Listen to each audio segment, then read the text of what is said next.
anatomy and physiology. I took medical terminology to chemistry to physics.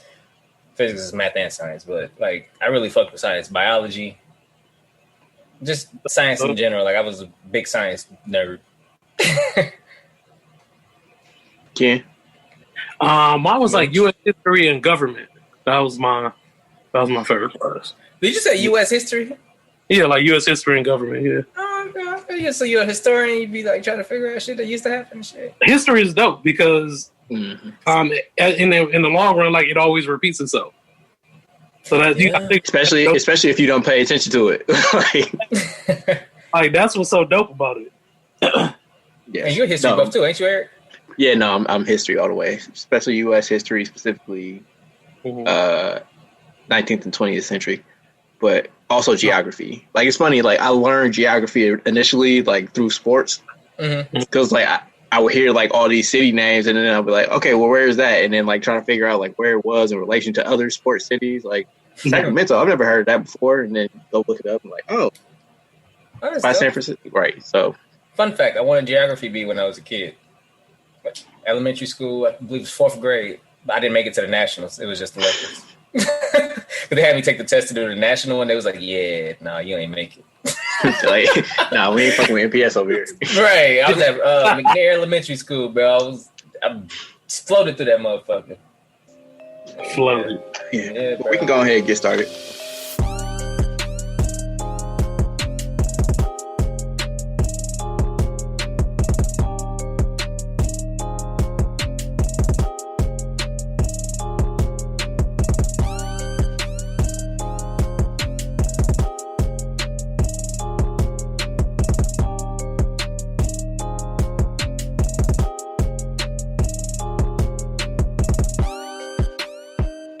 Welcome to episode 161 of Technical Foul Podcast, the sports podcast you never knew you did it. And we black. Yeah. And it's your boy, TIMKINZ, the number 3, a.k.a. Ass Ketchum, a.k.a. Mr. Give It To Me. Give it to me. Good try. Give it to you. Pause. I am the Eric J. Only known as The Eric J. And not joining us this week is the real life Tifa Lockhart, the girl next door, holding it down for all the women that love sports. I always forget to say her name. That's Mil Monet. Yeah. So we're going. Yeah, go ahead, Ken.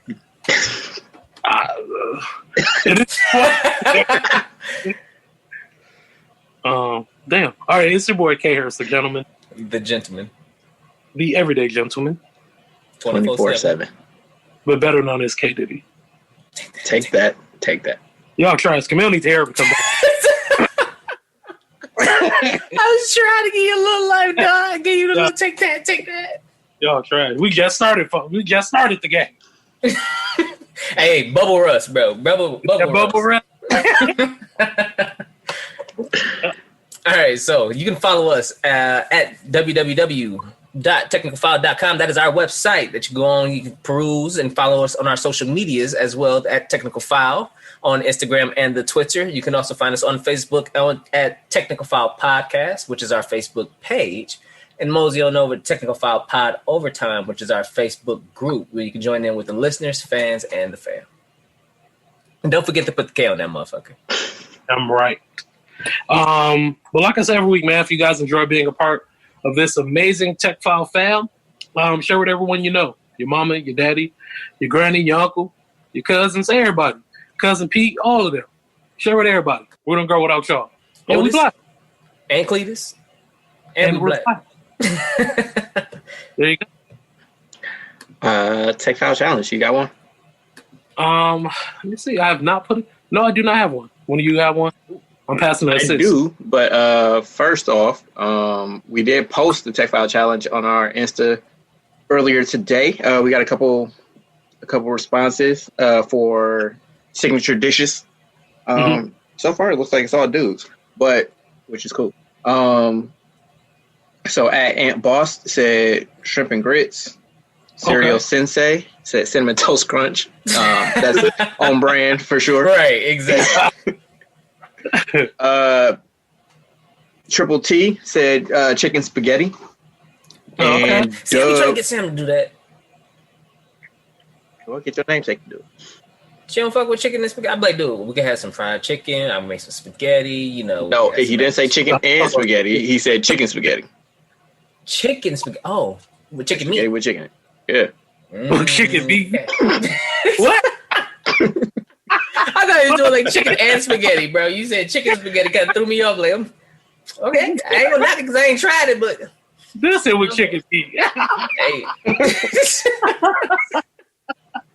I wasn't sure. Like, you know, I heard ground beef, ground turkey. I ain't never had no spaghetti with no chicken meat.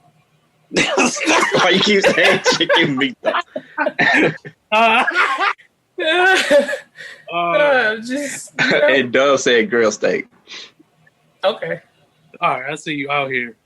So like my idea for a challenge was post like your favorite. Well, I'll let you choose. Either post your favorite piece of sports memorabilia. So like the best piece of sports, I don't know, merchandise or whatever that you own. Like maybe you caught a foul ball or you got a signed picture or some shit. Okay. Or post your favorite jersey, your favorite throwback jersey. Oh, Okay. Okay. Yeah. I like So that you- one. Your favorite memorabilia. Yeah, pick or one. But yeah, we can go with either one. No, pick one because we got the graphics. Y'all got to pick one. Oh, we got to pick one? Oh, Yes. shit. I would say your favorite throwback jersey. Yeah, throwback. Throwbacks. Mhm. Yeah. All right, there you go. Favorite throwbacks this week. There we go. Post a picture, tag us in it, please, Indeed. and share the show. I still got my Jim Tomei jersey. I think I got my Jim Tomei around here somewhere. I mean, you don't have to own the jersey. You can Google it for all I care. But wherever you find podcasts, you can find us. That includes Apple Podcasts, Mm-hmm. Google Podcasts, Yes, sir. SoundCloud, Okay. Indeed. Stitcher, Stitcher. Spotify, Spot the fly. iHeartRadio, Himalaya, Like a player.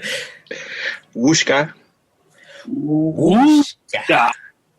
and wherever you are listening to this episode right now. While there, make sure that you like, subscribe, rate, and review. 5 stars or better. It helps us, and we appreciate it.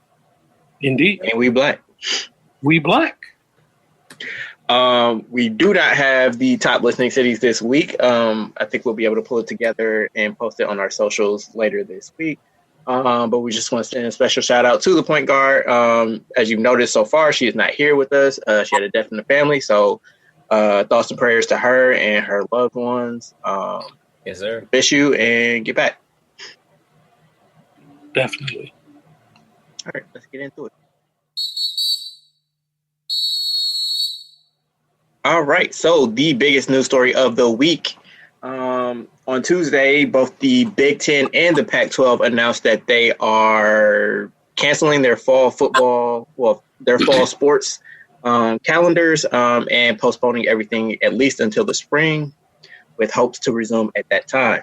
The other Power 5 conferences, which would be the ACC, SEC, and Big 12, have not made any announcements one way or the other so far, but it is believed that the SEC and ACC at least are interested in trying to play.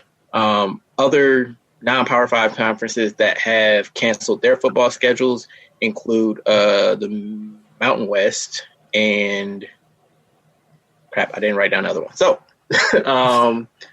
thoughts on college football cancellations and decisions to play or not play?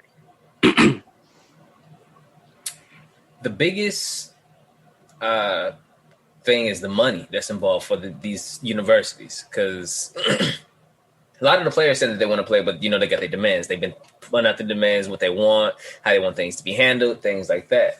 I think it's absolutely gross that they really only caring about the millions for the most part, because they're not paying these players. Yeah. Like, if you really, really, really, at the end of the day, if the players really want to play, they said that they do, and y'all really want them to play, you will put the procedures and stuff like that in place. You guys have had time. All of these schools and these conferences and everything that have had time. They've been watching, they've been waiting, they've had time. And all of a sudden, everybody all up in arms like, oh my God, I don't know what's going on or why this is happening. Y'all have had months. Y'all have seen the professional leagues do them. You've seen what has and has not worked for months. And now all of a sudden, it's all up in arms. Now it's y'all turn. So now everything's going to get postponed. Y'all could have been trying to figure out bubble sites. If y'all was going to go do conferences, y'all could have figured out the regional thing if y'all wanted to do that way. Y'all could have figured out the college football playoff just in case. Y'all have had time to do all of this. Yeah, they've had 5 months almost to the day. Like today is August 11th. And I believe Rudy Gobert tested positive on March 11th. So, yeah, they've had time. They've frittered it away. Ken, you got any thoughts? I don't understand, like, how you would be able to play football in this pandemic. Like, if we're supposed to, like, truly social distance. Like, I don't see, like, a real, like, way to properly do that. And then if it's not safe enough for the kids to, or for the students to come back, you know, to campus and stuff for school, then how can we make a decision for them to play football? I've been saying that. Like that, it don't make no sense at all that, oh no, they can't come back to class, but y'all can get on the field with more people. And it's just like, it's wild to, like I said, the players said that they want to play. And then if that's the case, they have these demands. It's not like the NCAA doesn't have the money to meet them, but they're going to lose out on going 8 to 9 figures. Well, just to give context to what you're saying, so on I believe Sunday, big name college football athletes started tweeting out "We want to play" as a hashtag on Twitter. It later became obvious that they had actually formed like a student athlete group that, like you said, issue a list of demands. Well, not demands, but things that they want to get out of the NCAA. And they included that they want to play football this season. They also want to establish universal mandated health and safety procedures and protocols to protect college athletes against COVID-19 among all conferences throughout the NCAA. They also want to give players the opportunity to opt out and respect their decision. They want to guarantee eligibility whether a player chooses to play this season or not. They want to use their voices to establish open communication and trust between players and officials, ultimately create a college football players association. And they want representative, or I guess they are representative of the players of all Power 5 conferences. So it's kind of like a student coalition. Like a union. Yeah, like they're trying to unionize, essentially, which college athletes attempted to do a couple years ago, and that movement failed. This is also separate from the name, images, and likeness bills that are going through, which would also add a layer to this. But essentially, they're trying to use their collective power to get stuff out of the NCAA, which they've been reluctant to give before. So it'll be this will again be interesting then where this goes, because even still, let's say spring comes around, let's say they don't do anything, like they haven't been really. Like I would think that they would be smart enough to start putting some shit in play or start getting some plans rolling or have started something already. By the looks of it, it does not look like it. But I would think by the spring that they would have something in place where they can try to do a bubble site thing if that's what they're trying to. If they really want to make the seasons go. If they really trying to, the only thing that's working right now is bubble sites. So really, you really should try to incorporate that if that's truly what you want to do. Like even the MLB, like, okay, look, we done took too many swings. We're gonna miss a lot on this shit. We're gonna try to get the bubble site for the playoffs. Like this is the only thing that's gonna work. Jump around, my guy. My bad, but yeah. They have to. That's the only way this is gonna happen. Yeah, like I feel like this is, like we said, they've had 5 months to prepare for this essentially, and they haven't done anything. I feel like their whole strategy has just been pray that it goes away. But that's how we have to make a decision on things. Like they haven't put any protocols in place. Like they haven't come up with any contingencies. Like, they have waited to the last minute to make all the decisions so far. And I feel like even the decisions that they're making now is just kicking the can down the road about 4 months. And given the trend nationally right now, I don't think that spring sport, I don't think that the environment by the spring will be conducive to holding all these sports. And take into account that if you're postponing fall sports to the spring, what does that mean for spring sports? Exactly. That was my next thing. I'm like, okay, so what about all the spring sports? Y'all just going actually winter and spring sports? Because I don't think that the infrastructure is in place to hold all sports seasons within like a 4-month window. So that's wild. Yeah, that's crazy. That's wild. That's doing too much. That's doing a lot, man. Definitely. We'll see how it plays out, though. So as I mentioned, the Mountain West Conference has canceled their fall football schedule. That came on the heels of Mountain West players being the latest group to unite and outline demands for competition, which is separate but similar to the We Are United, We Want to Play group.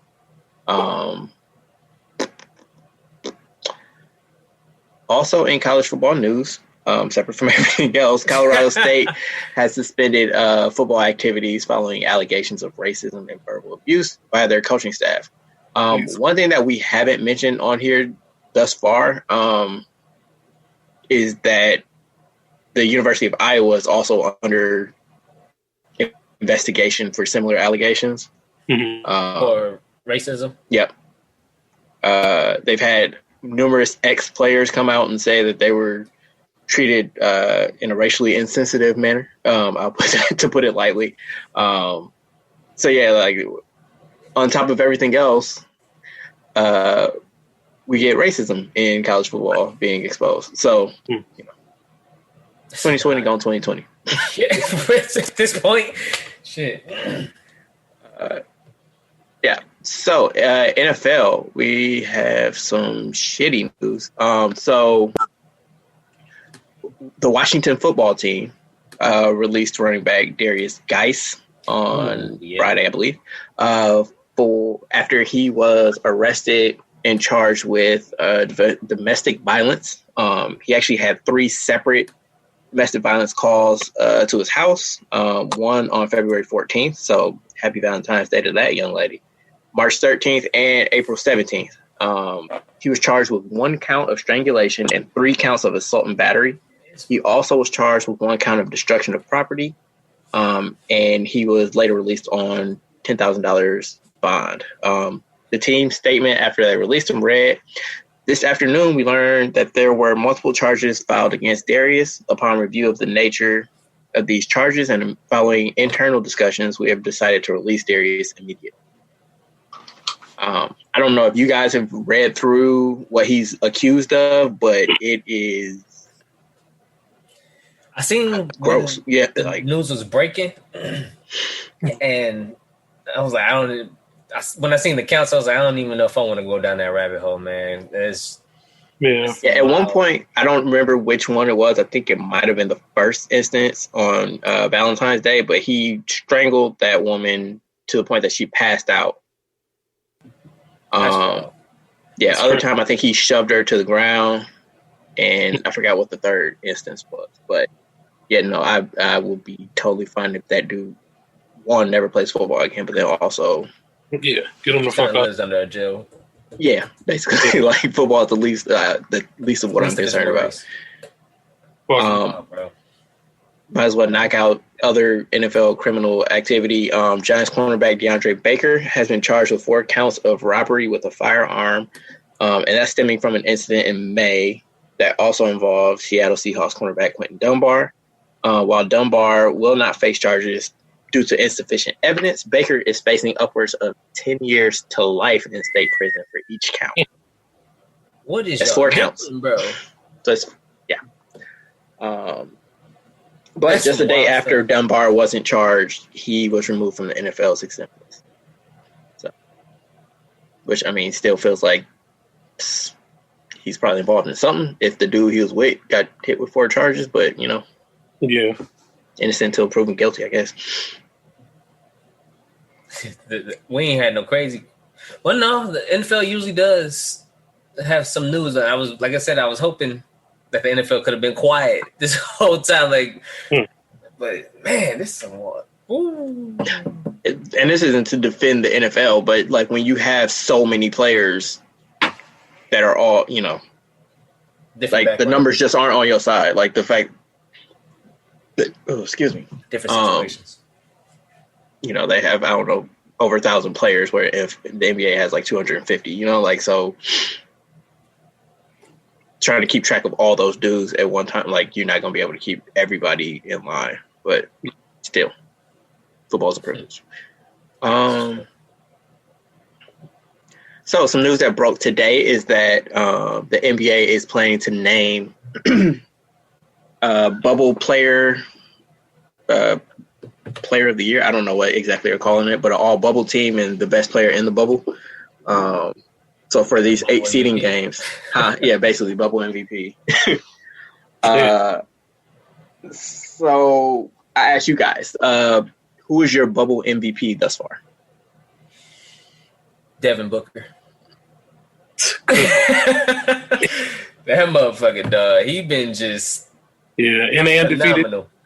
Yeah. 7-0. Yeah. They got one more.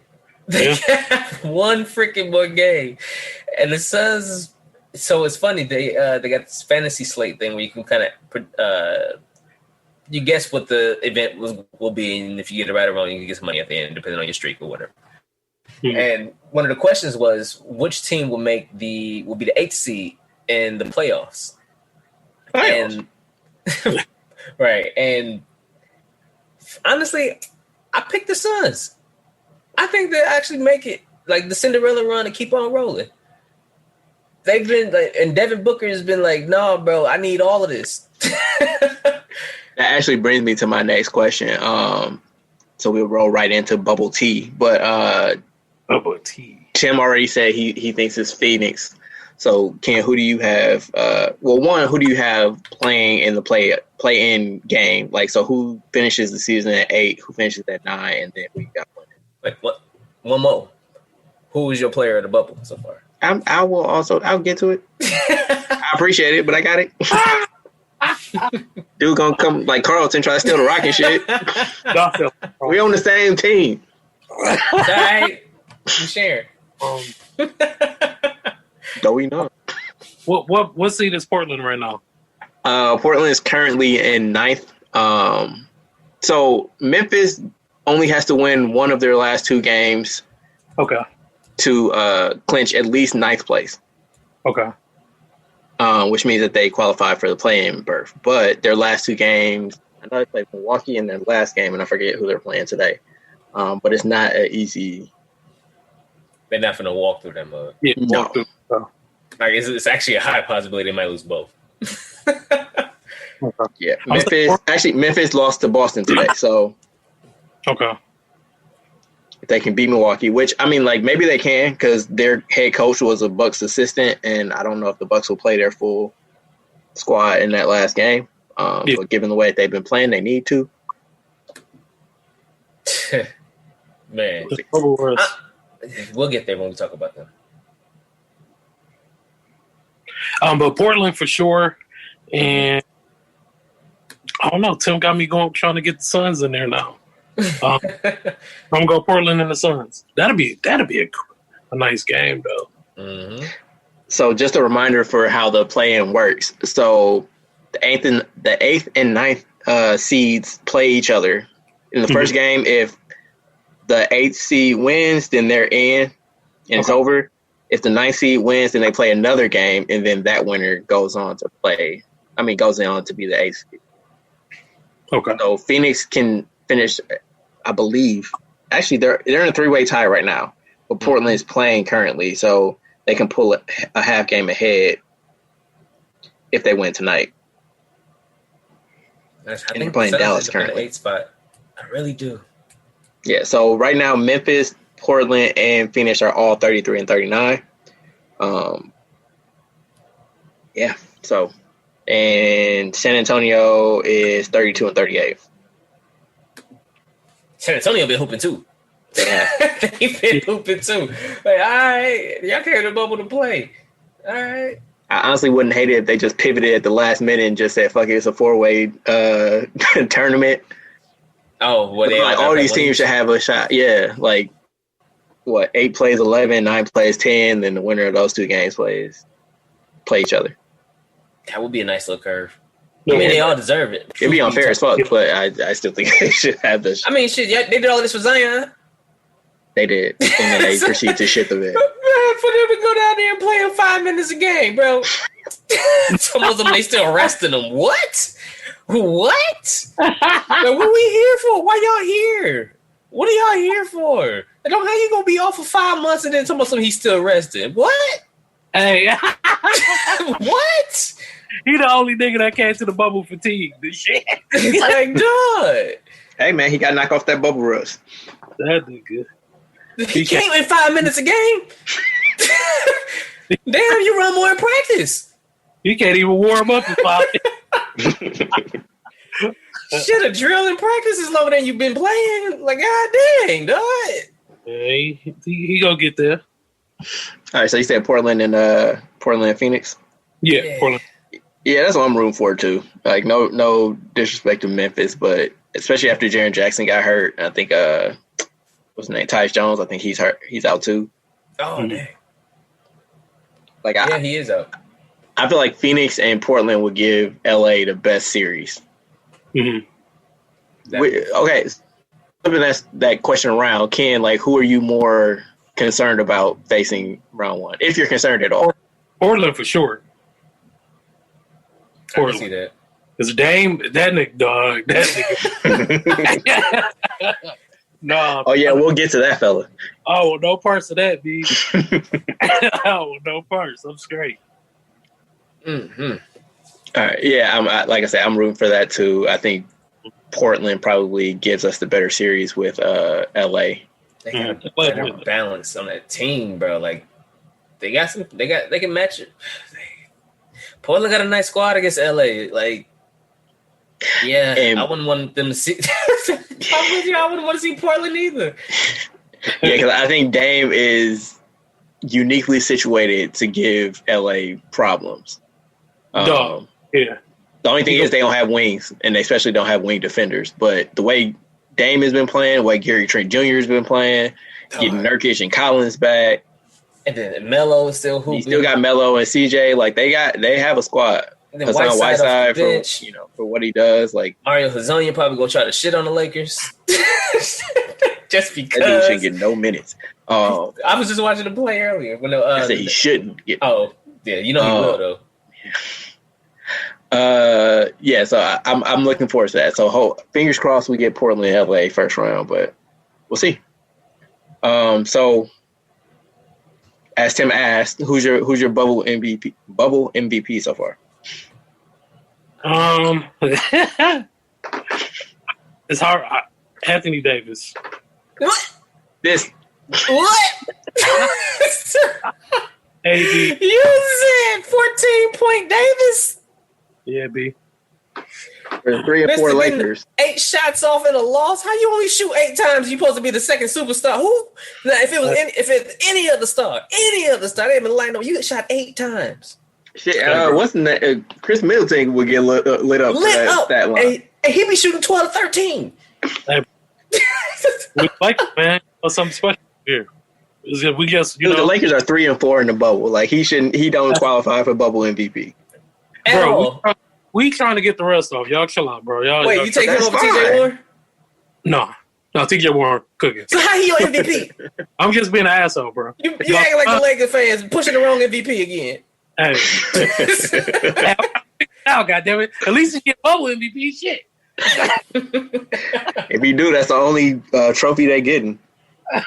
Damn. Chill out, bro. It's been rough for the Bucks too. But like, they've been looking. Yeah, bad. No, I'm not pushing. Like, Giannis ain't bubble MVP, even though he been getting his shit off. Yeah. It's the role players that aren't coming to play. But yeah, no. I think I don't know. It's either Book or T.J. Warren. I think I'm leaning Book because they're undefeated. Mm-hmm. Yeah. Warren got clamped up by Jimmy.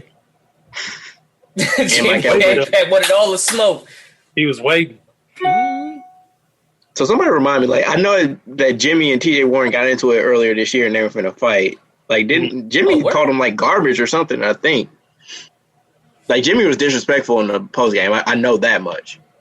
I just don't remember what exactly he said. But I'll look it up. You can keep it going. Jimmy don't know fuck. Yeah, Jimmy ignorant. As hell. That's that Marquette. The best. Indiana's starting to look a little scary though. But Warren stepping up like that, Brogdon finally coming back. He dropped 21 his first game back. I'm like, okay, Brogdon's still out here hooping. They got Depot, you know. They missing Sabonis big time because they ain't got nothing in the paint. But also, that's part of the reason why I feel like T.J. Warren is getting off because they're playing him mostly at the 4. And they just went small. Spacing the floor. But again, he's been efficient though. It ain't like he been. No, I'm not saying that like he. I'm just saying like he benefits from Sabonis not being there because 1, he gets more touches, and 2, he moves up to a position where he can exploit mismatches. Mm-hmm. Fair enough. Which is a smart move. And he's a bucket. Good coaching. Yeah. Which again we'll get to later because he's on the hot seat apparently. Actually, you know what? We'll get to it now.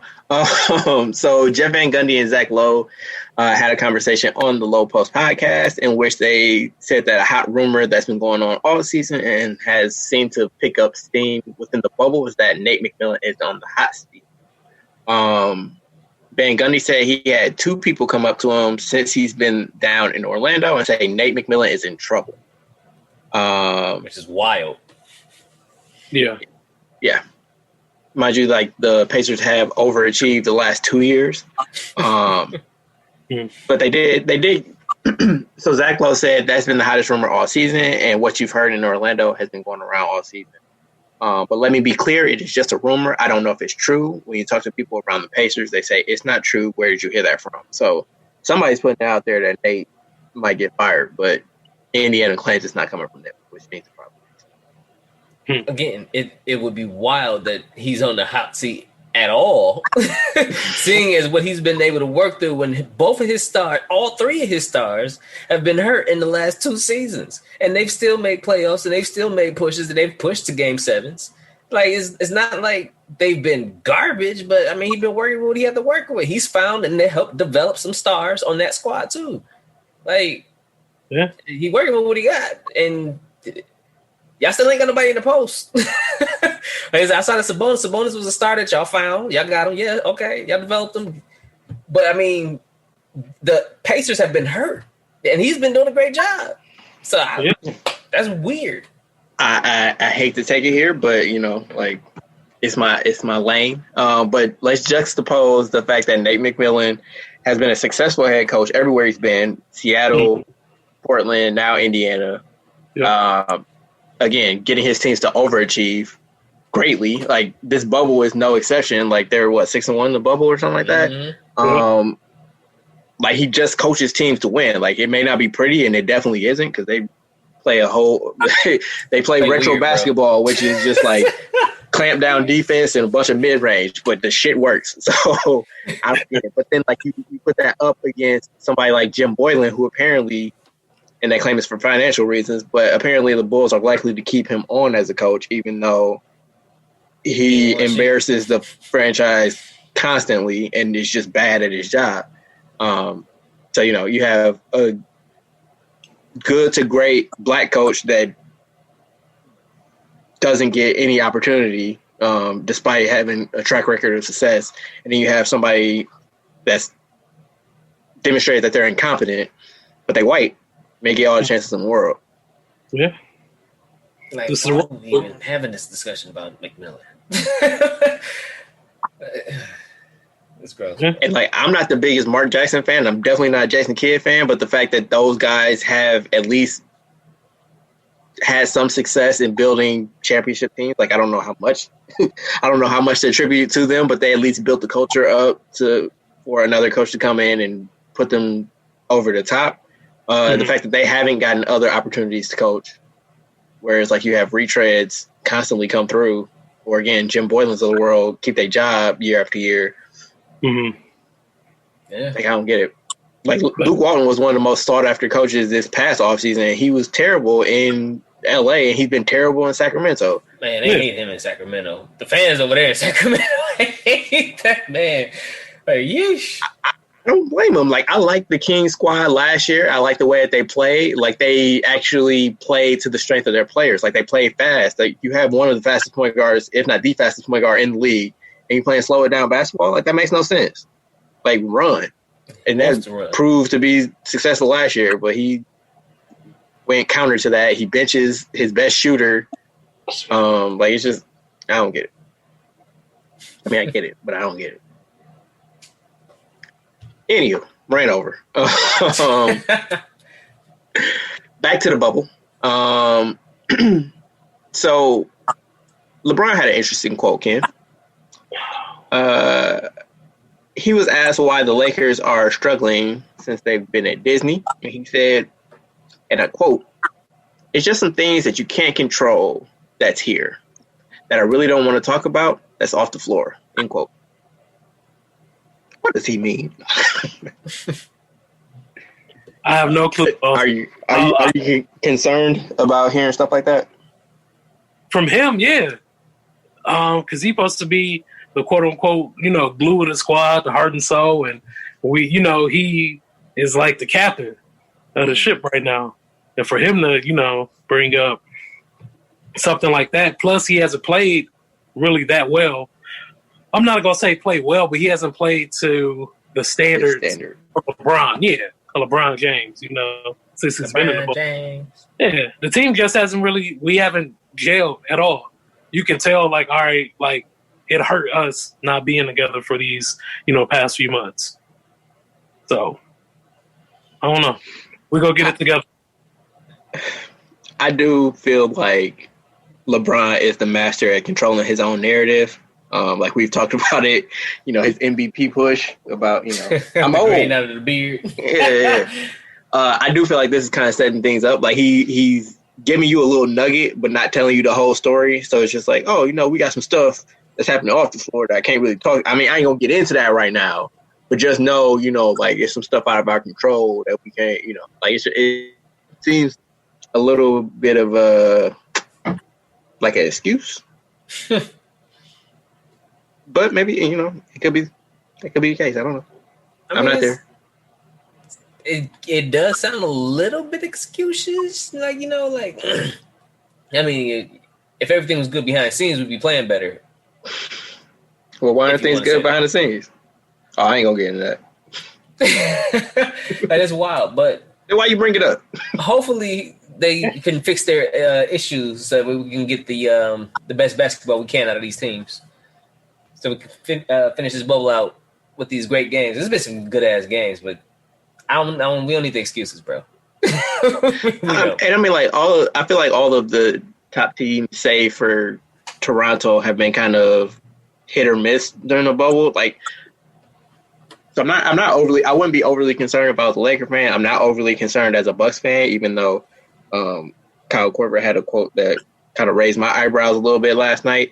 But the Clippers haven't looked great so far. A lot of people are resting or like not running their full squad for full games. So yeah, I think different teams have different priorities. Like teams like Portland and Phoenix, like they've had to go balls to the wall since the jump because like they're behind the 8 ball. But teams that are locked in and know that they're going to be there for 3 months, like they can kind of ramp up slowly. But you just want to make sure that you don't let bad habits seep in. You want to make sure that you round in the form at the perfect time. Right. So the Kyle Korver quote about the Bucks, I'm not sure what question prompted it, but it should stand alone on its own. He said, on all the teams that I've been on, I've always found this is when there's a turning point for a team. That's what it was. Either take this and you move towards better, you move towards good, or you can go the wrong way. I'm not going to say that we are at that point, but we are certainly close. I believe in the character of our group. I think we have a bunch of guys who want to do the right thing. I believe in our culture, and I think we are going to figure it out. So yeah, from now I'm like, you've been around this league for a long ass time. If you're saying like this is an inflection point where you can either go completely downhill or you can turn it around and make a run, like that's saying a lot. You're right. That's saying a lot. Like what we seeing on the court has something to do with behind the scenes. Yeah. They ain't looking good. Ain't no excuses, bro. Like, figure the shit out. Figure the shit out. We'll go home. Yeah. But the question was, what's the turning point? Do they feel like this is the turning point for the Bucks? And he said that because they haven't been playing well, like, close. Can they turn around from here? Mm-hmm. Or is this one of those moments where, yeah, break a bus, bro? He sound like I'm hoping we can. Like, what? But we'll see. Now, y'all know I love NBA Petty. And we finally got our first little taste of NBA Petty in the bubble. So Aaron Gordon and Kyle Lowry got into it. Aaron Gordon was going up for Aaron Gordon was going up for a dunk. Kyle Lowry kind of like took a reckless swipe at him, knocked him to the ground. He came up holding his knee.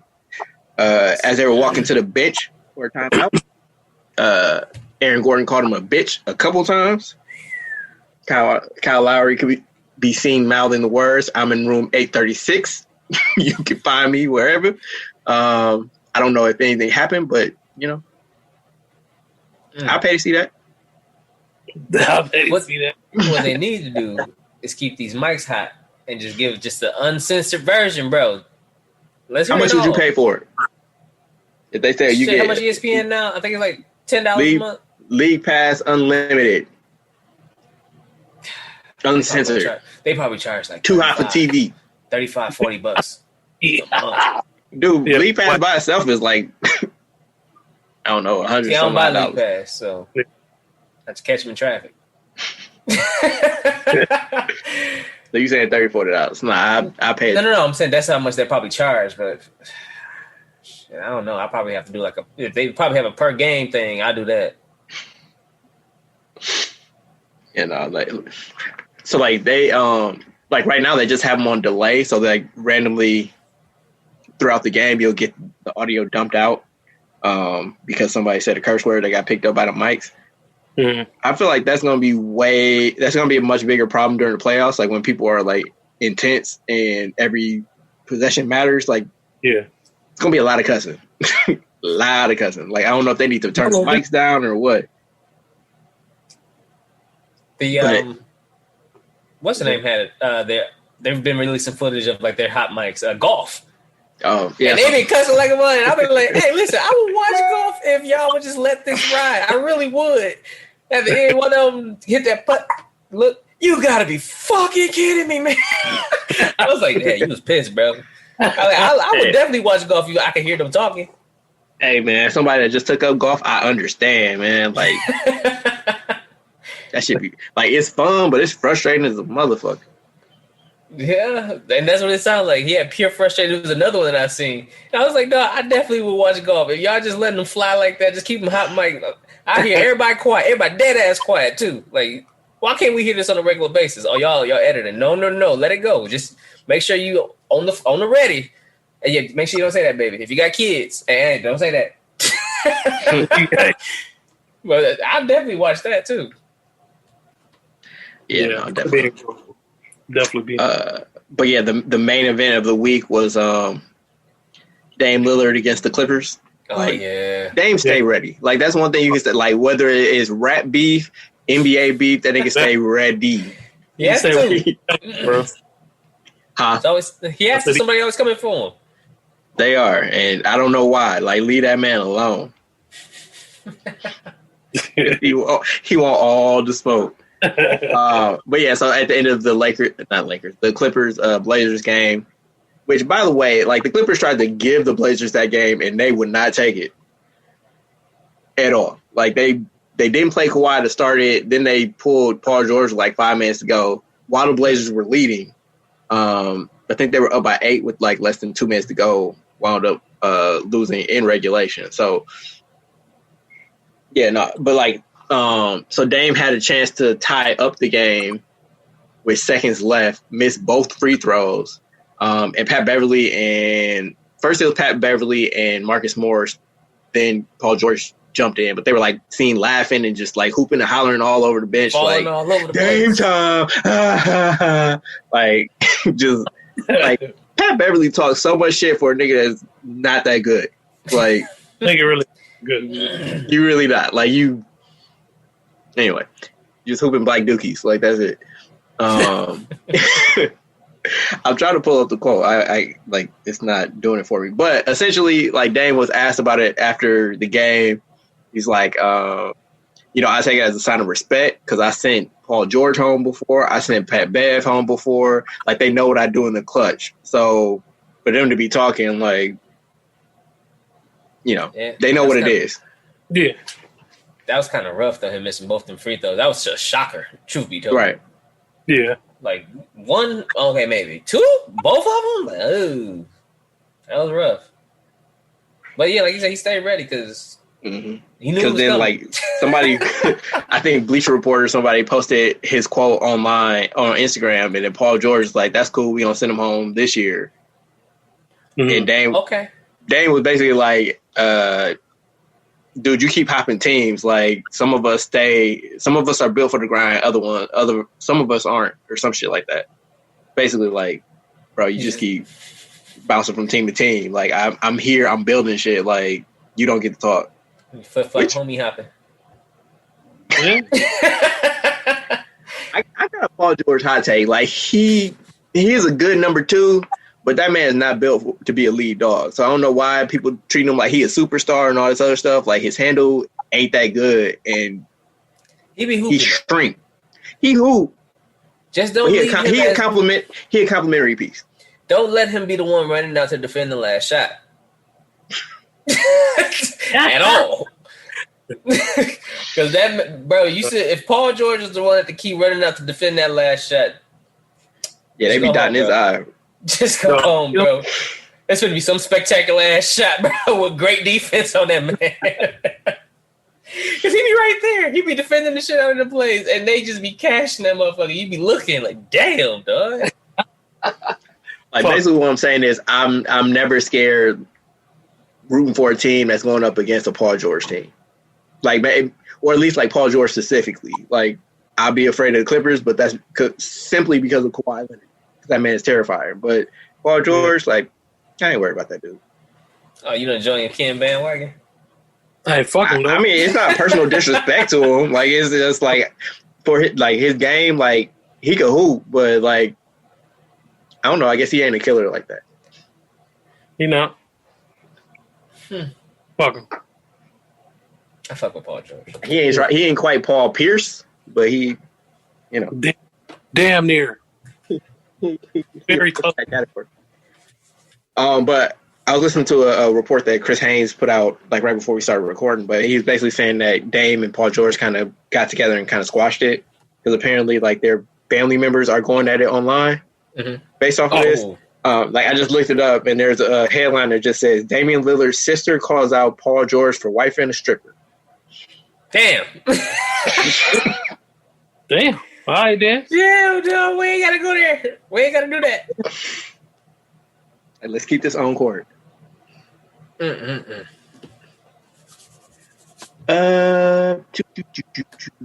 we want to go? Former NFL punter turned analyst Pat McAfee will be fighting Adam Cole at NXT TakeOver XXX or 30. I don't know. 30? Okay. On August 22nd. Well, no. I think it is XXX. What? TakeOver. I think it is. I mean, it might be XXX.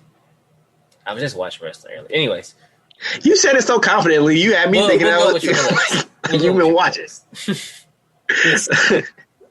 The origin of the beef happened in March 2018 as McAfee, a lifelong pro wrestling fan, was announced as the special guest ring announcer for an NXT live event being held in his hometown of Indianapolis.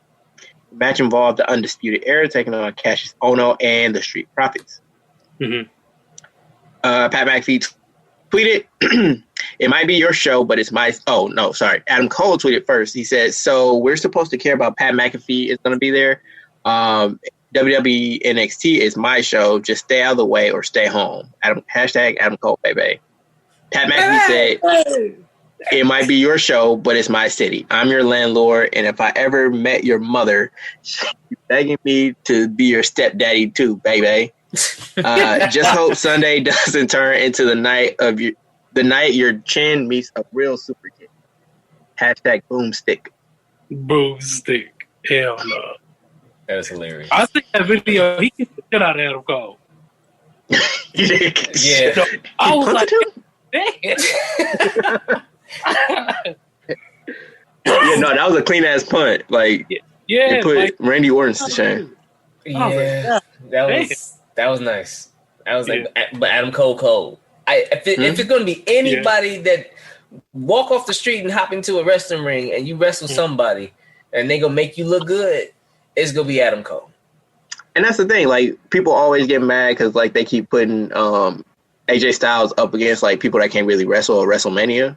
But if you notice, he keep pulling out good matches with him because like you put somebody like dudes like Adam Cole and AJ Styles, like they could wrestle a broom and make it entertaining. So like you ain't gonna fight that motherfucker. You like, damn, bro, get his ass. The broom match. Whooping dude ass. Like, smack the shit out of that motherfucker. Whooping that broom ass, money. It might have been AJ Styles. Like there was one wrestler that literally wrestled a blow up doll. A blow up, and like made it cold. It might have been AJ Styles. That sounds like some shit up his alley. Yeah. So that was the impetus for their feud before Pat McAfee started working for WWE.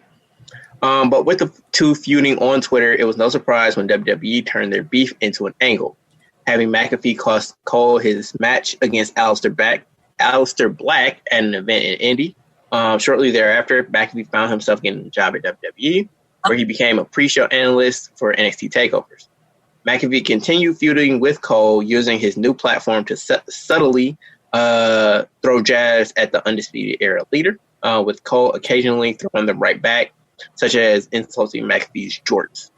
By 2019, with McAfee starting to host live watch-alongs with WWE pay-per-views, his beef with Cole was largely sidelined. That is until a few weeks ago when McAfee invited Cole to be a guest on his show, and Cole accepted. The interview seemed to be going fine, with McAfee even putting over Cole's various accolades, but when Cole called himself the king of NXT, and McAfee laughed, telling the defensive Cole that his success was mostly due to the Undisputed Era having his back. McAfee didn't fault Cole for creating the faction. In fact, he did quite the opposite, telling the longest reigning NXT champion that it was a smart move because, especially for you, you're kind of small. Cole took offense to the comment and immediately began verbally assaulting McAfee, as well as breaking a microphone and putting his hands on one of McAfee's producers. Cole made it very clear that he was sick and tired of McAfee insulting him and left the set mid-interview. Wait a minute, because during that interview, Pat McAfee also said he was smart for surrounding himself with better talent than him. In that same sentence, he was like, you're kind of small. He's like, what the fuck? He's like, you just call me small? You insult me like that? He's like, well, you're smart. He's like, that's no knock on you. Like, you smart for surrounding yourself with talented guys that are better than you. I'm like, damn, bro. Like, what the fuck? So he was spicy as a bitch. And he was like, fuck you. Oh, it was bad. Well, it was, like I said. I mean, like, granted, I've seen, like, the conversation online, or, like, when the clip went viral, like, people were like, is this real? I'm like, dude, like, I don't even have to watch this clip to know it is a work. It was sold well. It was sold really well. It was well done. It was well done. It was well done. That show was sitting there like, I'm not sure if this is a work or not. Oh, so you was one of them people. Yep, I was sure one of them. I was like, Oh, he throwing shit, fucking shit up. All right. But yeah, McAfee was on NXT. I think that was last week. And like Ken said, he punted the shit out of Adam Cole. He kicked the shit. I was like, what? But Pat McAfee is a big ass punter, bro. Like, I know he's not a punter no more, but he big as hell. I'm like, bro, you was really used to kicking the ball, bro. Dog, that was a pop the truck kick, bro. Like, you better exit the city, my nigga. These bullets for the come to fly. Pat McAfee, that was the puncher that used to like tackle people, right? Mm-hmm. He had like a big hit. I forgot who he hit, but he told somebody, he killed that man. He was geeked after it. I was like, he's a big ass punter. He's not your normal size punter. No, he's not. And I don't know. Like, are you looking forward to it? Is that making you any more like? I mean, I'm gonna watch NXT because they still be doing their thing, man. So whatever NXT decides to do with a storyline, typically ends up pretty entertaining. Mm-hmm. So I'm definitely gonna check out. And it's a takeover. We already know how they get down for takeovers. They haven't disappointed yet. I feel like this is the first celebrity match at a takeover, though, isn't it? I would imagine. That I wouldn't know, but I feel like it could be. It could be. But they may. And I feel like the SummerSlam takeover is usually their biggest show of the year. So, like, if that's one time that you want to have like a celebrity match, like you can throw it in there. And again, like I said, you throw Adam Cole in there with him, like it's gonna be entertaining at the very least. Yes. And if he kicked the shit out of him like he did on Wednesday, he'll kick him to the main roster, right to the main roster.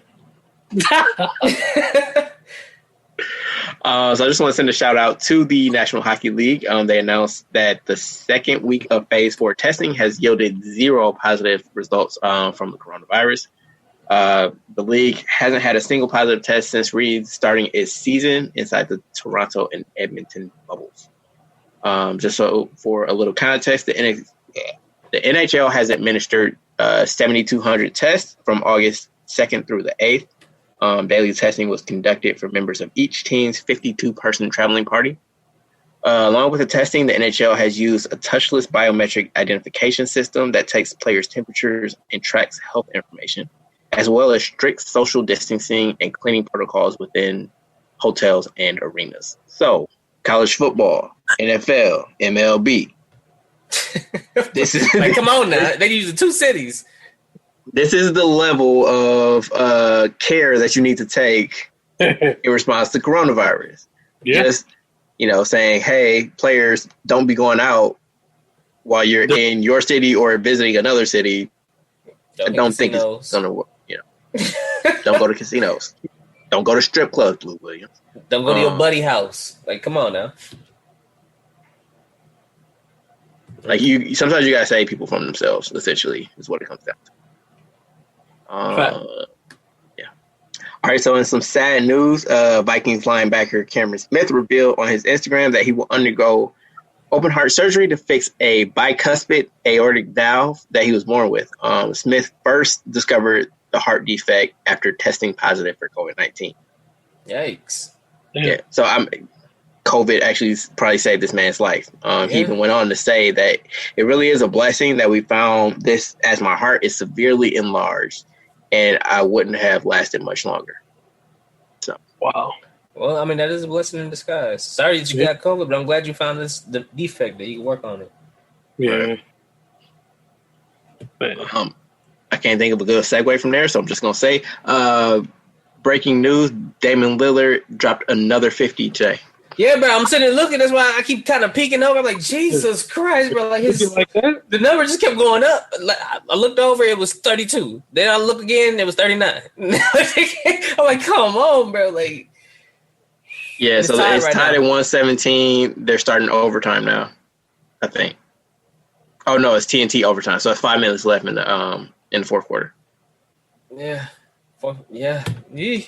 It's a good game. Shit, fucking Porzingis was hooping, bro. Like, cats forgot he was considered a unicorn. He was just pulling from 3, bro, like just smacking him up. I think he had like 3 in a row. I'm like, dog. Can I just say, and I know how I felt about him, but Luka is cold. He cold, bro. Yeah. he undeniable. He's cold. And like, I never had a problem with him personally.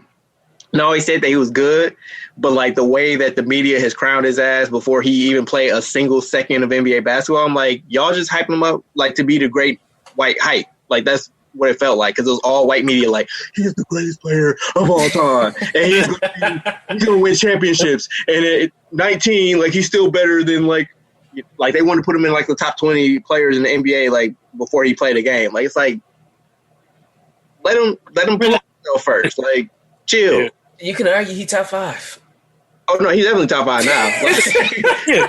He's undeniable. Like, and granted, like that was probably the best game that he's played as a professional, as an NBA player, against the Bucks the other day. Like, yeah, bro. I don't even remember his stat line. I know he had like 19 assists and 14 rebounds. I think 39 points or something like that. Yeah, he didn't like some of the passing is just unreal. Bro, like the shit that he saw, I'm like, bro, how the fuck he get that there? Like needle threader, Hall of Fame. Like, geez, dog. Like out of nowhere, he just behind the back pass into a cat over in the corner across the court. Dude, he nutmegged. What? First, he nutmegged Giannis like. Yeah, he nutmegged him, so he threw it through his legs, like for an assist. Then, like in overtime, with his left, he's driving, goes through behind his back through his legs, like bounce pass to a cutting cleaver. Like, what the? What you supposed to do with that? Like, I'm just setting him up. I wasn't even mad after that game. That's one of the ones you just got to tip your cap, and be like, you got it. Like, truth be told, he made hooping with him look easy. Bro, like, like he had Wes Matthews dancing like the whole night. That man is cold. Yeah. Cold. And he only 19. He is 21 years old. Is he 21 now? Yes. Oh shit. He grew up on a motherfucker. Back up at your fast. Thank you, Dooch. Thank you. Yeah, no. That man's cold. So I'm actually kind of, I don't know. Like, we'll see. Like, it looks like his first round matchup is going to be against the Clippers. So that'll be a true test because 47 games against, playoff P and Kawhi. Yeah, we'll see how cold you are. But Giannis, he says he's like one of the most talented players he's ever played against. So that's high respect coming from the soon-to-be 2-time MVP. Speaking of which, the NBA has announced the finalists for their end-of-season awards. Mm-hmm. So I'll read off the finalists. We don't have to get too far into it, but just tell me who your picks are. Okay. So for most improved player, the finalists are Bam Adebayo, Luka Doncic, and Brandon Ingram. Anybody? Ingram. Brandon Ingram. I'm gonna be a prisoner of the moment. I'm gonna say Luka. Well, I mean, come on. He was already good. Right. He was already cold. Like that's the thing though. Like he was already cold, but he went from like regular cold to like MVP candidate. Like Super Saiyan. Right. Which I feel like is a harder jump to make than pretty good player to all-star. I give you that. But Luka did say he asked on the most improved player voting, like, who votes for this? And Townsend said, well, 100 of us, including me. And Luka said, take me off the list and put Devontae Graham on there. I don't deserve to be on there.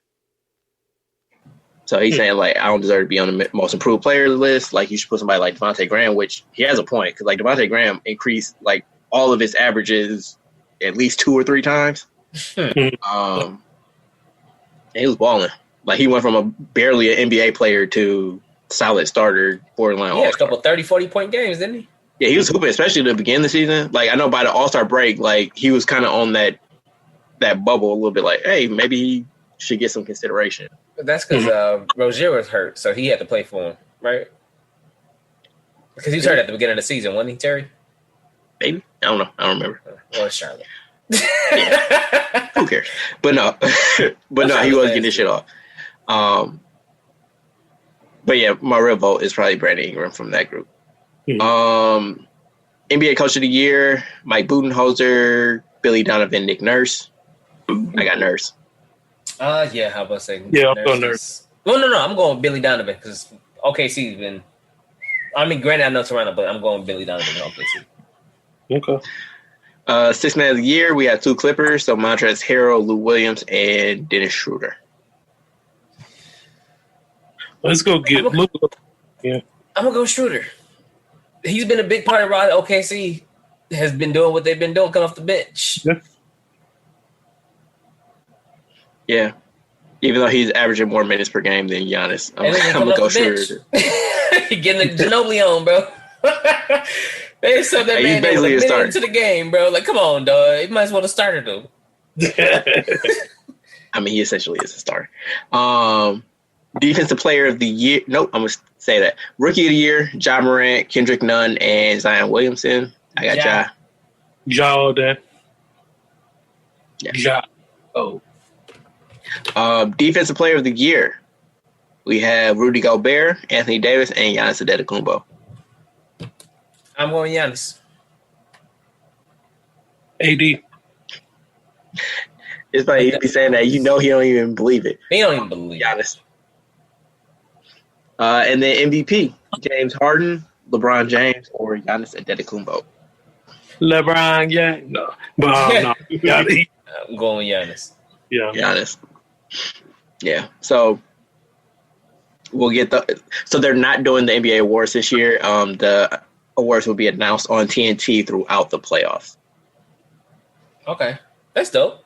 Yeah, that's cool. Kind of going back to what we had previously. But yeah, I fuck with it. Speaking of TNT, Draymond Green was fined $50,000 for his tampering comments on Phoenix star Devin Booker. He knew that was coming. He did. I think he tweeted in response to it and just like had a laughing emoji. But he was on TNT's studio show, and they were talking about Phoenix, and he said, "Get my man out of Phoenix. It's not good for him. It's not good for his career." End quote. Ernie Johnson then asked him if that was tampering, and he's like, "Maybe." Maybe it is. Like, you know it is, bro. Oh, yeah, just maybe it is. No, bro, you knew exactly what that was. I mean, it's not like it depends. They can build something in Phoenix, but so as of right now, his words do hold true or weight that Book ain't winning nothing in Phoenix. You got to get out of there. They finally have young pieces that cater to his game around him. Like Ayton has improved a lot over like since he came into the league. You have people like Mikal Bridges, who seems like a really good role player on a really good team. That defense. They pushed him. They pushed Booker back to his real position, which is the two. Like they have been running him at point essentially, but getting Rubio helps him a lot. Yeah, like they have pieces. Like Cam Johnson is pretty good. They got Kelly Oubre still. He's hurt right now, but they still got. I know I was forgetting somebody, but yeah, Kelly Oubre. So like they have pieces. I don't know if that organization is committed to winning like that.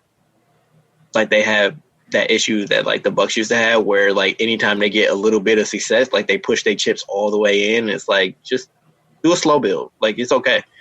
Yeah. So. I'm gonna save Marty Jannetty because I don't even want to touch that right now. Let me do this MLB. Okay. Take it. All right, so MLB real quick. The Cardinals' 3-game series against the Chicago Cubs this weekend was postponed after the league said 2 Cardinal players and 1 staff member tested positive for the coronavirus from samples collected over the past 2 days. In total, 9 Cardinals players and 7 staffers have tested positive since last week. The Cardinals haven't played since July 29th. Like, they might not play no more.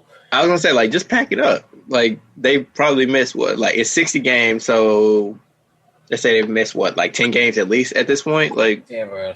Then they missed about a week's worth of games. Mm-hmm. Like, more than that. Too much. If July 29th, that's 2 weeks ago. Yeah, they might as well go ahead and let that go. But and it's not just them that it's affecting. That's the problem. Like the teams that they're scheduled to play can't play because they can't fill the team. Yeah. So you're just like nuking the whole entire baseball season or baseball schedule because one team can't control big players. Outbreak. Yeah. But they said they're not. And like obviously, the players have personal responsibility to like take care of themselves, and they didn't. But this is a systemic failure. Like they put the players in a position to fail. Yeah. Like I said earlier, like sometimes you got to save people from themselves, like, especially if you're trying to accomplish something collectively. Yeah, well, that's the U.S. right now. So. We'll see what happens, man. Because shit. Well, anyways, continuing on. The Astros got in another fight.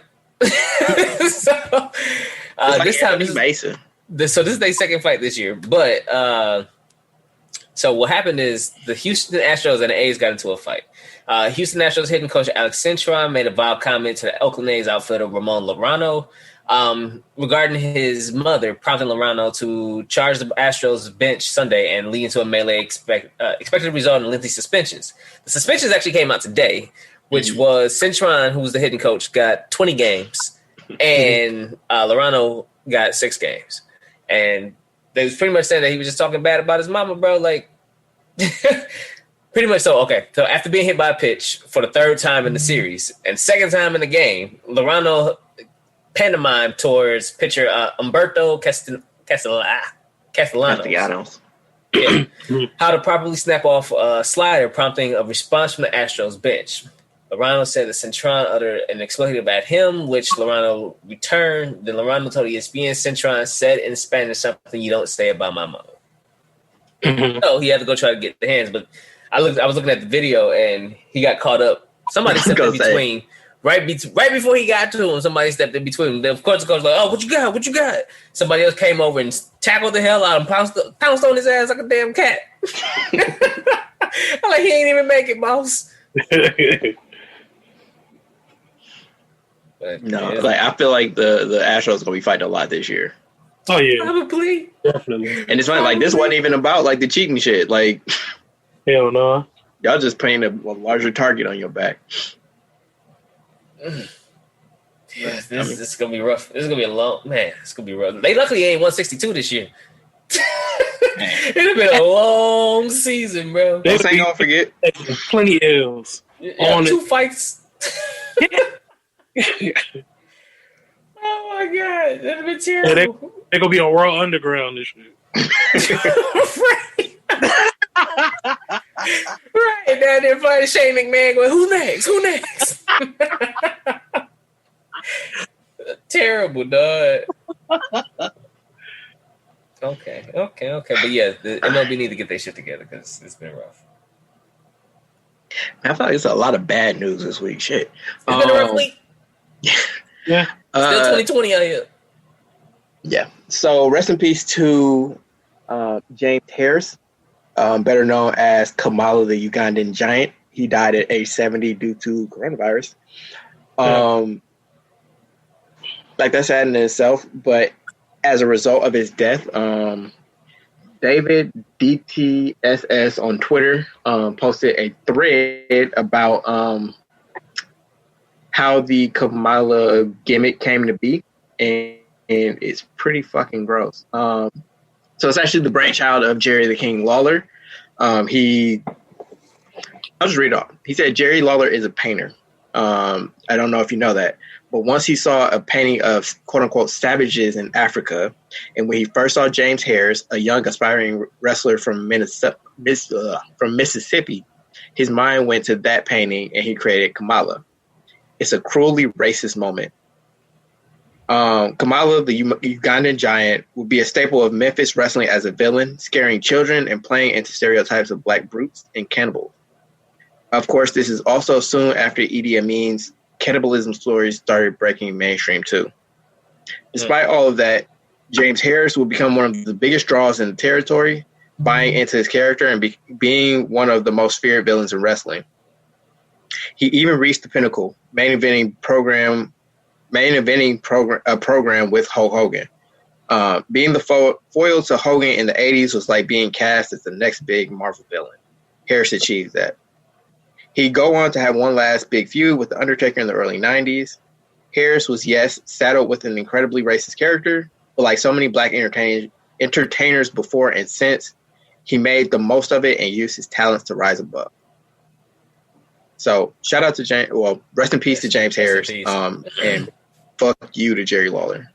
Yeah, definitely. I mean, on top of him being a creepy asshole, man. Yeah. Also racist. So great.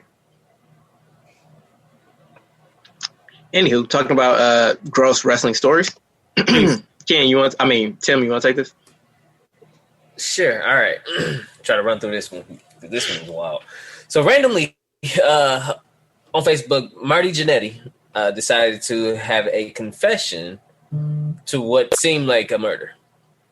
So, Marty Jannetty of Rockers fame, Shawn Michaels' original, Shawn Michaels' original tag team partner, got through the plate glass window. Please proceed. All right, so what he said was, I never told no one this, even my brother Gino. He posted it on Facebook. Never told no one this, even my brother Gino, because Gino would have killed him, and I didn't want my brother gone. Hell, he'd only recently come home from Vietnam.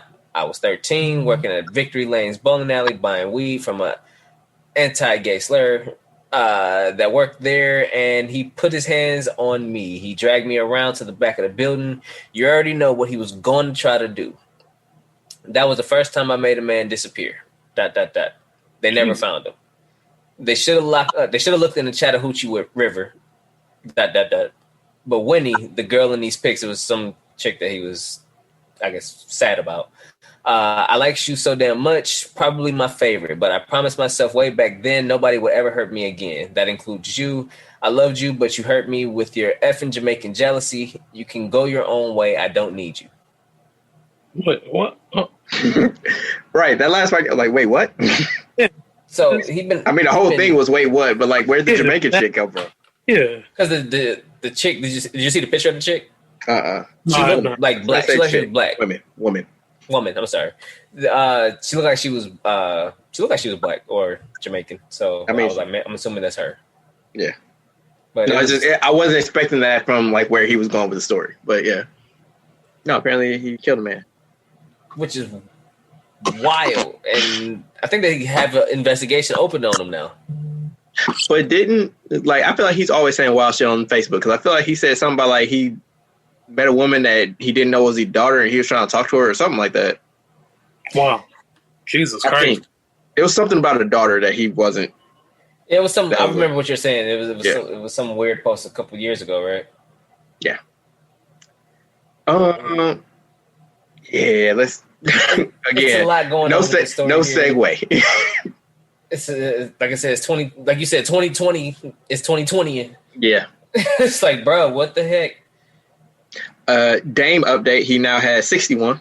Jeez Louise, bro. They're up 1 with 4 seconds left. 6-1. Damn. I do not want that smoke, bro. I do not want to see that. I do not want to see them in the playoffs, dog. He on fire, bro. It's getting hotter. Jesus. So I saw a tweet I just got a tweet that says players with 3 60-point games in a single NBA season: Wilt Chamberlain and Damian Lillard. That's the end of the list. Damn. Wow. That's a bad man. Yeah. I'm trying to update because like it's 4 seconds left, so I don't know who has the ball or what.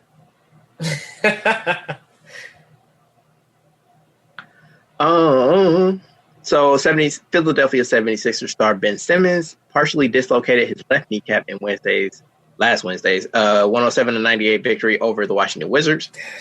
Simmons has undergone arthroscopic surgery on his left knee and will likely miss the remainder of the season. Yeah. So the season from hell for the Sixers continues. Yeah. Damn. But I feel bad for Ben Simmons, but I don't feel bad for the Sixers. So fuck them. No. That sucks, bro. No, ban injuries. Seriously. I guess this is the last story. Last two. So, per The Athletic, sources say that the NBA is exploring the idea of bringing the 8 non-Orlando teams inside the bubble after other teams leave to give them a place to train safely. So, essentially, the Elite 8 would then join the bubble after the first round of teams gets eliminated, which I think is next Tuesday or Wednesday.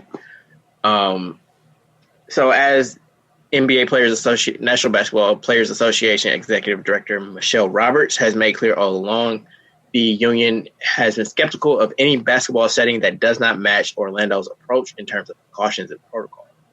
But starting on August 17th, when 6 teams go home and the 16-team playoffs begin, space will be opening up inside this 3-hotel, 3-court, seemingly COVID-free community that they've created.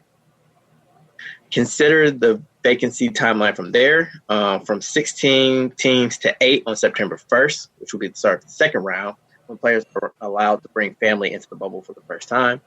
4 teams on September 15th, which is the start of the conference finals, and 2 teams on September 30th, the start of the NBA finals, with a possible game 7 on October 13th. So what do you guys think about bringing the Elite 8 into the bubble after other teams get eliminated? That's cool. They're trying to give them an opportunity, like everyone that has been in the bubble so far. So I don't see nothing wrong with it. It's cool that they're giving them a chance to actually be able to. Yeah, I agree with Ken. Like, at least give them the opportunity to experience that, a safe setting, allow them to go through the training regimens like everybody else kind of had the chance to, since they didn't. At least gives them some type of, I don't know, I guess, you know what? I'm trying to think, the season's going to start in December. To give them an opportunity just to go ahead and get some training in the meantime, because otherwise they would have been stagnant for quite a bit longer than these other 22 teams were invited here. So at least it gives them an opportunity at some point to take a break and actually have some training to kind of keep some semblance of shape and continuity and chemistry. Yeah, I mean, like, essentially the December 1st start date for next season is aggressive and probably won't be realistic. But even if we go with that as the earliest possible start date, these teams will still have over 9 months in between competitive NBA games. So bringing them into an environment where they can at least train and presumably play, like do scrimmages and stuff like that against other teams, like, will be beneficial to their player development, because that's what they're concerned about, is that, teams like Washington and Sacramento, I would have said Phoenix before they went on their tear, but these teams that barely had a shot at making the playoffs, but they were included within the bubble, like, they feel like that's a competitive advantage that they're losing because they can't develop their young players at the same rate that these other teams are. Mm-hmm. Especially because those teams would be the ones with the youngest teams typically, outside of Golden State. But they'll be the younger teams with the younger talent that they need to help with the player development and things like that. So, yeah, I can see that. Yeah. And then the last thing, we'll finish on a high note. Over the next 10 years, the 30-team NBA, remind me, Ken. Over the next 10 years, the 30 NBA team governors will contribute $30 million annually towards the NBA Foundation, which will work to drive economic empowerment for Black communities through employment and career advancement. So, I don't know if this is an impetus from the players or if the team owners came up with this on their own, but they are contributing to, Black causes and Black community outreach. So, shout out to them. Yeah, bro, like, putting their money where their mouth is. Mm-hmm. Yeah. I mean, like, it's a bunch of billionaires. I feel like I don't want to be, I hear you, but I mean, it's better I don't than want to be greedy, but it is better it's better than nothing. Feel like it's a drop in the bucket, but, you got to start somewhere. Blow the whistle. All right, now, that's enough out of you. You know what? Tee his ass up. All right, so I actually have 2 blow the whistles. Blows the whistle. I don't know how to pluralize that. But I'm going to blow the whistle twice. That's how I'm going to say it. The first is on Oakland A's bench coach Ryan Christensen. I'm just going to say he did a Nazi salute on the field. Yeah, Ken. That look on your face was my reaction as well. Like, what the fuck? So I haven't seen the video, but the way that it was described to me was that, like, they were doing like an air celebration because, like, you're supposed to be socially distancing. So, like, the way that he did it and held it made it look like he was doing a Nazi salute. Oh no, his arm was straight out, bro. Like, straight out, knife hands, the whole 9, bro. And then one of the guys came by and looked at it like, bro, what the fuck? Bent his elbow in. And then he was like, oh, ha ha ha. Then turned around and did it again, bro. I'm like, bro, what you on? No, what are you on? Like, he fixed it for you. He stopped. I was like, what the fuck? Fix that.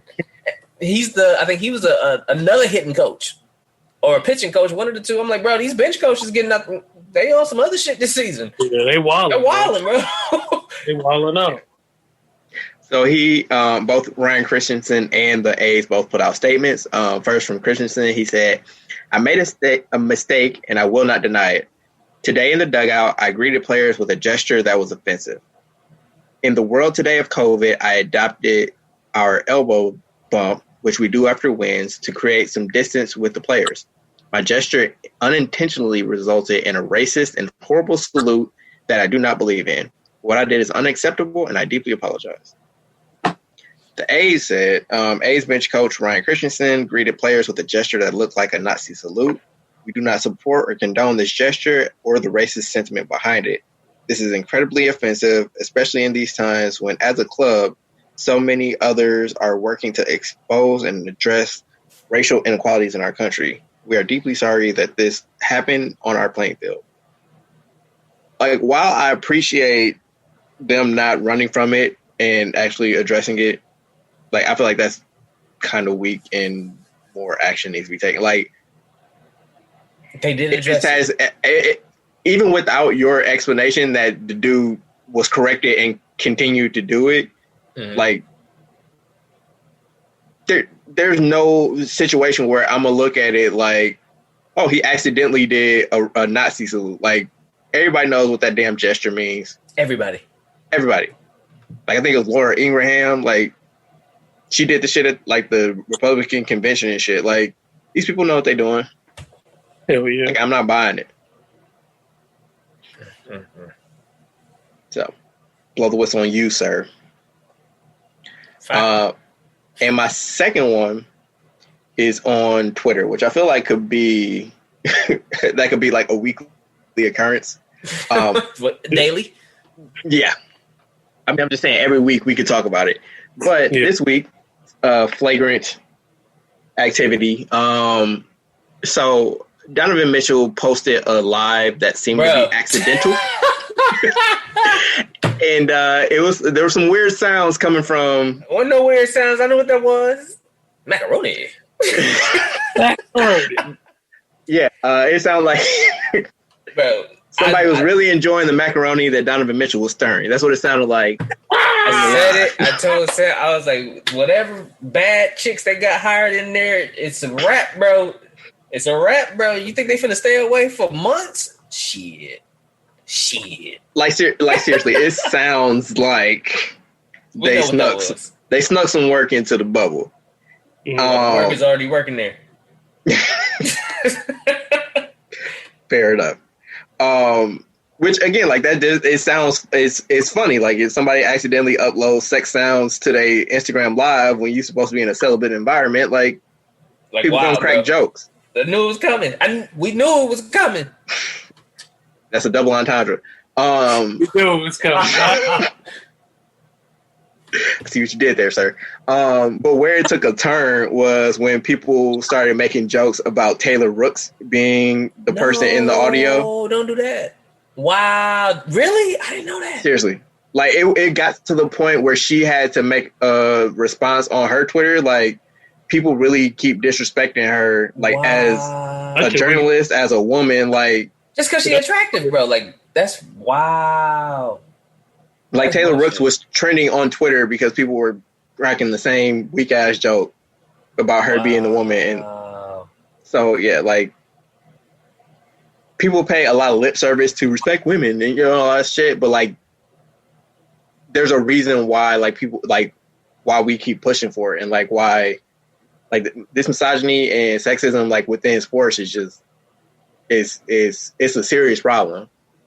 And I don't know, like, just be better. Like, I mean, damn, bro. I can't see nothing better. I can't say anything further than that. Just be better.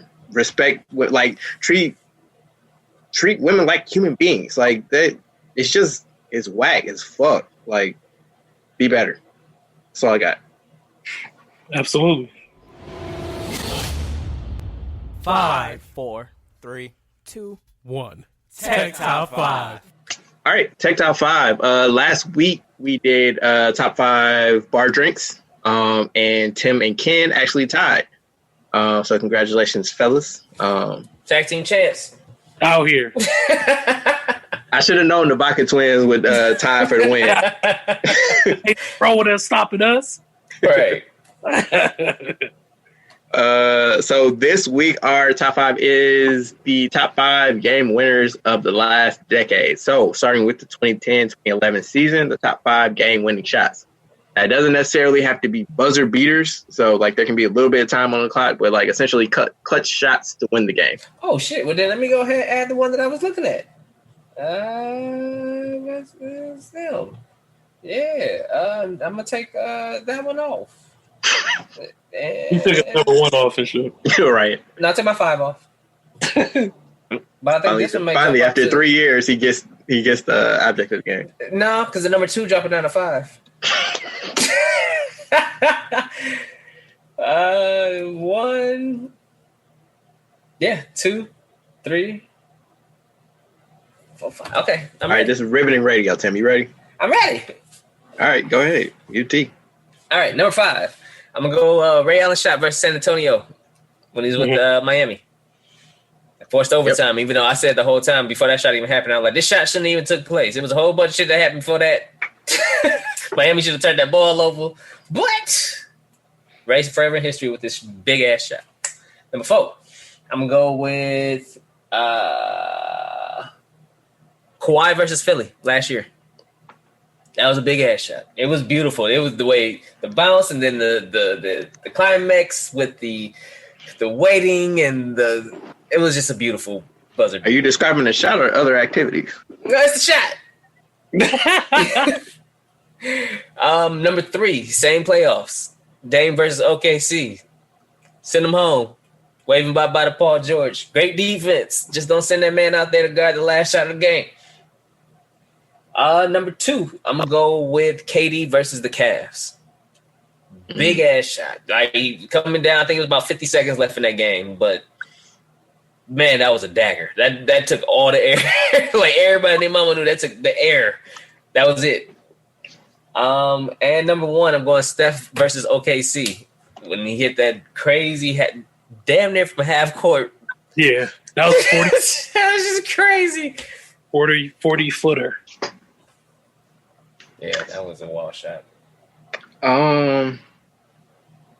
See, I want to go with that shot, but I'm going to go a little different. So it's also a regular season game, but Russ versus Denver that year that he, like, to clinch the triple-double season. Mm-hmm. Like, Caught he hit the wing? When he caught it, like, deep wing? Yeah. Like, he that also was, like, damn near 40 feet, like, from the corner and shit. He spotted up like it was shit. Yeah, like he was stepping shit. So 4, I also have Kawhi versus Philadelphia. Like he said, like just all the bounces and like that's probably the most memorable, just because it's like that shit bounced. Like first of all, he ran clear across the court, full speed, jumped, launched it, faded away. Yeah. Like everybody's just waiting with bated breath, like, yeah. Like, and you, so. And you can literally hear the crowd all like gasp, like, and you got dead silent, and you just hear the ball bouncing off the rim. Like, that was some movie shit. Like, that would be some shit that you see in the movie, like, that don't never happen. Man, that was a good 3, much, damn, Tim, we almost got the same list. 3, I got Dame versus OKC. When he dotted playoff piece I, and then wave by like that. It was actually the wave that really did it. Like he was like, "Yeah, bye, go home." He's out of there. 2, I have Ray Allen against San Antonio. Like the impressive part, I mean, like you said, a lot went into that moment, but the impressive part for me was Ray Allen backpedaling to the corner, getting his feet behind the line without going out of bounds, never looking down at all, catching, rising, and shooting all in the same motion. Like As soon as he saw like that ball coming off, he was backpedaling, full speed, stop, catch the ball, shoot. Like, and apparently he practiced that same exact move like before the game. Like, how do you even imagine that that's some shit that's gonna happen within the game where you have to react that way? You know what I mean? Like, yeah, think of everything. That's a level of preparation that I was unaware happened. And number one is they won him a championship. So Kyrie against Golden State. Yeah. Okay. The 3-and-1 shot. Yeah. Again, talk about shots that should have never happened in the first place. Like that was a big shot. There's been some crazy moments in the NBA, dog. Mm-hmm. Camille did not send in the list. So okay. At number 5, I have Kyrie versus Golden State. Number 4, Steph Curry, OKC, the 40-footer. Number 3, Dame versus OKC. Number 2, Dame again versus the Rockets. I had that one. Like he said Paul George. Yeah, he sent Paul George and Pat Bev home before. And then number 1, Ray Allen, for all the reasons that Eric just said. Fair enough. There you have it. And there you have it. All right, we can go into the just to sign off. Oh shit! I guess Camille started the shit. Shit. What did she say? You can catch me. I know she said that part, but like she go like, did she just start with the social? You can find me on Twitter, CAMILLMONAE, because you left off the E. I said you left off the E. Oh, CAMILLEMONAE, because there we go. Her mom is fancy. And don't add her on Facebook because she ain't gonna. She don't know you motherfuckers. I'm at Bucksburn on Twitter. So you get. Oh, goddamn right. Jesus Christ. Shit. Everyday underscore gentleman on Instagram. K Harris 216 on Twitter and Snapchat. I always forget my own shit, B. Every week go. It's like the bad itis. You giving it to Eric. Awesome. And it's your boy TIMKINZ D number 3, aka Ass Ketchum, aka Mr. Give It To Me. So long. I wonder if people that listen for the first time be like, did he just say Ass Ketchum? You heard what you heard. We know he eats booty. Cheeks. All right, y'all. This has been a presentation of the Break Media.